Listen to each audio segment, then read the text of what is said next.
ನಮ್ಮೊಂದಿಗೆ ಆಧ್ಯಾತ್ಮಿಕ ಚಿಂತಕರಾಗಿರುವಂಥ ಪ್ರಸನ್ನಾಚಾರ್ಯ ಕಟ್ಟಿ ಅವರಿದ್ದಾರೆ. ನೋಡಿ, ಅಯೋಧ್ಯೆಯ ರಾಮ ಮಂದಿರದಲ್ಲಿ 500 ವರ್ಷಗಳ ನಂತರ ರಾಮನವಮಿಯ ಸಂಭ್ರಮ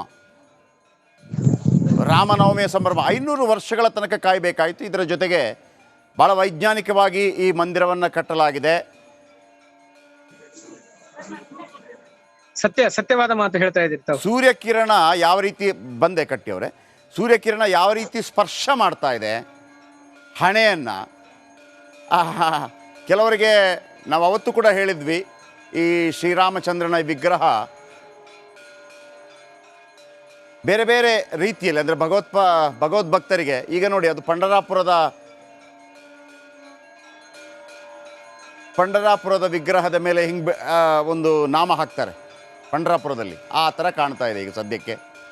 ಕೆಲವರಿಗೆ ದ್ವಾರಕಾಧೀಶ್ ಥರ ಕಾಣ್ತಾ ಇದೆ, ಕೆಲವರಿಗೆ ತಿರುಪತಿ ತಿಮ್ಮಪ್ಪನ ರೀತಿಯಲ್ಲಿ, ಕೆಲವರಿಗೆ ಸ್ವಾಮಿ ಅಯ್ಯಪ್ಪನ ರೀತಿಯಲ್ಲೂ ಕೂಡ. ಅವತ್ತು ಜನವರಿ 22ನೇ ತಾರೀಕು ಉದ್ಘಾಟನೆ ಸಂದರ್ಭದಲ್ಲಿ ಕೂಡ ನಾವು ಹೇಳಿದ್ವಿ.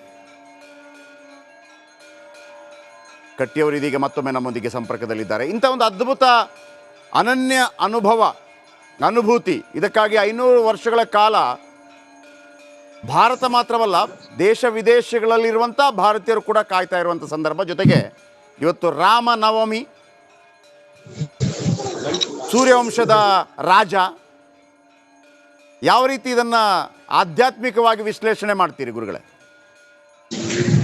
ರಾಮಾಯ ರಾಮಭದ್ರಾಯ ರಾಮಚಂದ್ರಾಯ ವೇದಸೆ ರಘುನಾಥಾಯ ನಾಥಾಯ ಸೀತಾಯ ಪತಗೆ ನಮಃ. ಎಲ್ಲ ಆಸ್ತಿಕ ಬಾಂಧವರಿಗೆ, ಭಗವದ್ಭಕ್ತರಿಗೆ ಶ್ರೀರಾಮ ಜನ್ಮನವಮಿಯ ಶುಭಾಶಯಗಳನ್ನು ತಿಳಿಸ್ತಾ, ನೀವೇ ಮೊದಲೇ ಹೇಳಿದ ಹಾಗೆ 500 ವರ್ಷಗಳ ನಂತರದಲ್ಲಿ ಅಯೋಧ್ಯೆಯಲ್ಲಿ ರಾಮ ಅವತಾರ ಮಾಡಿದ, ರಾಮ ಜನಿಸಿದ ಜನ್ಮಭೂಮಿಯಲ್ಲಿ ಸಾವಿರಾರು ಲಕ್ಷಾಂತರ ಕೋಟ್ಯಾಂತರ ತೊಡಕುಗಳನ್ನ ಎಲ್ಲವನ್ನು ಆ ಭಗವಂತನೇ ನಾಶ ಮಾಡಿಕೊಂಡು ಎಲ್ಲ ಭಕ್ತರ ಮುಖಾಂತರವಾಗಿ ರಾಮ ಮಂದಿರ ನಿರ್ಮಾಣ ಅಯೋಧ್ಯೆಯಲ್ಲಿ ಆಗಿದೆ.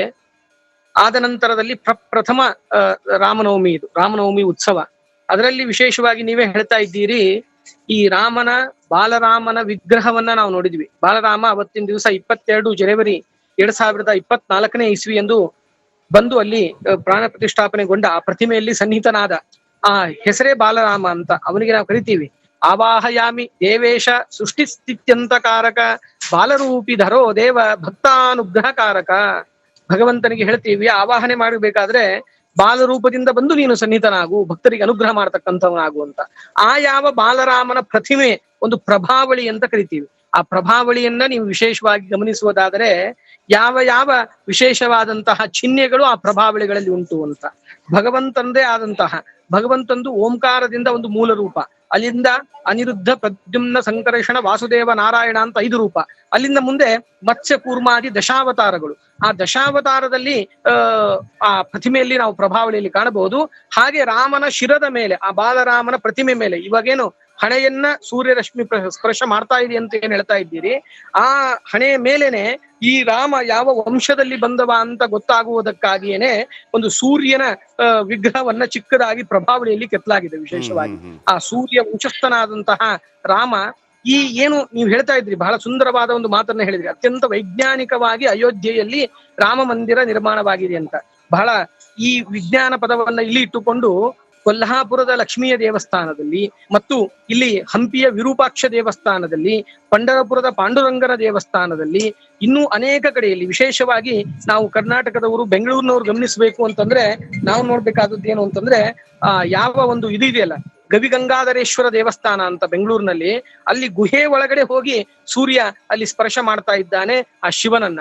ಅಂತಹ ಏನು ಇವತ್ತಿನ ವಿಜ್ಞಾನ ಅಂತ ಏನು ಒಪ್ತೀವಿ, ಈ ವಿಜ್ಞಾನಕ್ಕೆ ಭಗವಂತನ ಮೂರ್ತಿಯ ಆ ಒಂದು ಸೂರ್ಯಾಭಿಷೇಕ ಅಂತ, ಅಂದ್ರೆ ಸೂರ್ಯನೇ ಸಾಕ್ಷಾತ್ತಾಗಿ ಬರುವುದಿಲ್ಲ, ಕಿಂತು ಸೂರ್ಯನ ರಶ್ಮಿಗಳು ಅಂತ ಕರಿತೀವಿ. ಯಾಕಂದ್ರೆ ಸೂರ್ಯನ ತಾಪ ಎಷ್ಟಿದೆ ಅಂತ ವಿಜ್ಞಾನವೂ ಒಪ್ತದೆ, ಧರ್ಮಶಾಸ್ತ್ರವೂ ಅದನ್ನ ಖಚಿತವಾಗಿ ತಿಳಿಸಿದೆ. ನಾವು ಈ ರಿಪಬ್ಲಿಕ್ ಟಿವಿ ಮುಖಾಂತರವಾಗಿ ನಾವು ತಿಳಿದುಕೊಳ್ಬೇಕಂತಂದ್ರೆ ಆ ಹಣೆಯನ್ನ ಸ್ಪರ್ಶ ಮಾಡ್ತಕ್ಕ